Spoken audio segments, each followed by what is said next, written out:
युद्ध अरब में हुआ, लेकिन अस्थायी शांति के दौर में भी इसकी शॉक वेग पूरी दुनिया को दहला रही है। आशंका ये है कि अगर दूसरे दौर की बातचीत शुरू नहीं होती और सीज फायर की अवधि नहीं बढ़ाई जाती तो फिर से जंग छिड़ जाएगी। इजराइल इसके लिए पूरी तरह तैयार है। इजराइल के प्रधानमंत्री ने कहा है कि अभी ईरान के साथ हिसाब बाकी है।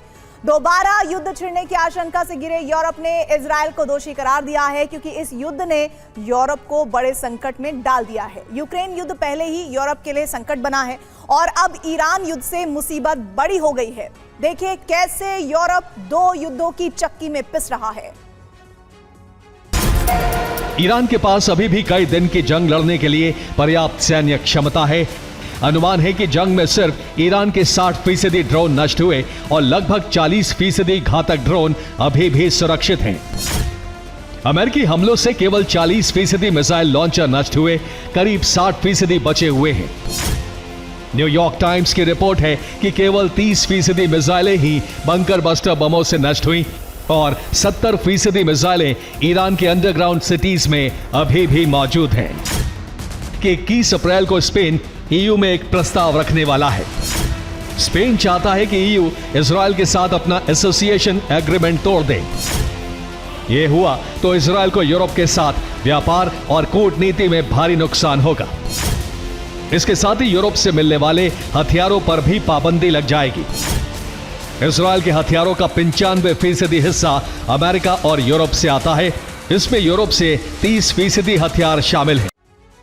यूरोप के सामने समस्या है तेल और गैस की सप्लाई। यूक्रेन युद्ध शुरू होने से पहले यूरोप को रूस की नॉर्ड स्ट्रीम 1 पाइपलाइन से गैस आपूर्ति होती थी। 55 बिलियन क्यूबिक मीटर वार्षिक क्षमता वाली ये पाइपलाइन यूरोप की लाइफलाइन थी।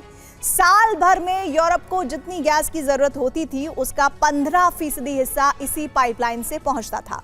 लेकिन युद्ध शुरू होने के बाद रूस ने अगस्त 2022 में पाइपलाइन के रखरखाव का हवाला देकर गैस सप्लाई घटा दी। इसके बाद सितंबर 2022 में नॉर्ड स्ट्रीम पाइपलाइन में रहस्यमय विस्फोट हुए, जिसकी जांच में ऐसे सुराग मिले कि इसके पीछे यूक्रेन हो सकता है। इन धमाकों के साथ ही यूरोप को सस्ती रूसी गैस की आपूर्ति पूरी तरह से बंद हो गई। अब संकट बन गया है इजराइल अमेरिका की ओर से ईरान पर थोपा गया युद्ध।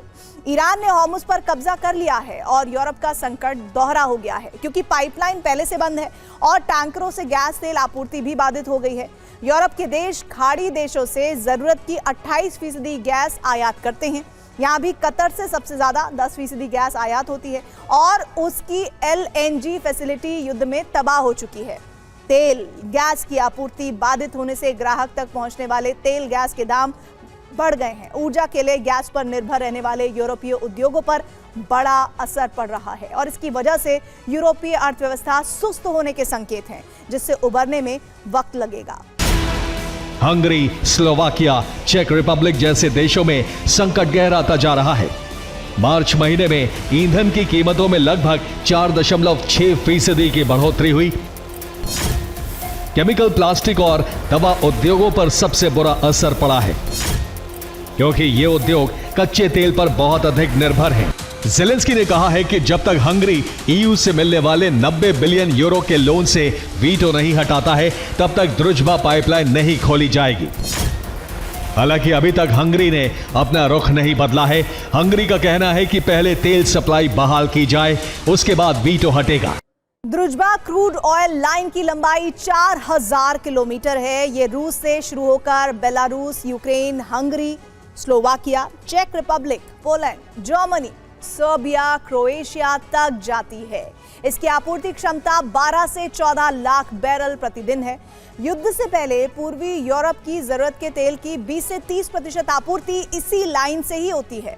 ये हंगरी, स्लोवाकिया, चेक रिपब्लिक के लिए जरूरी है। स्थिति यह है कि अपनी रिफाइनरियां चालू रखने के लिए हंगरी, स्लोवाकिया ने इमरजेंसी तेल रिजर्व का इस्तेमाल शुरू कर दिया है। अब यूक्रेन से बचने के लिए ये देश जो हैं वो क्रोएशिया से आने वाली एड्रिया पाइपलाइन को विकल्प के तौर पर इस्तेमाल करने का प्लान बना रहे हैं।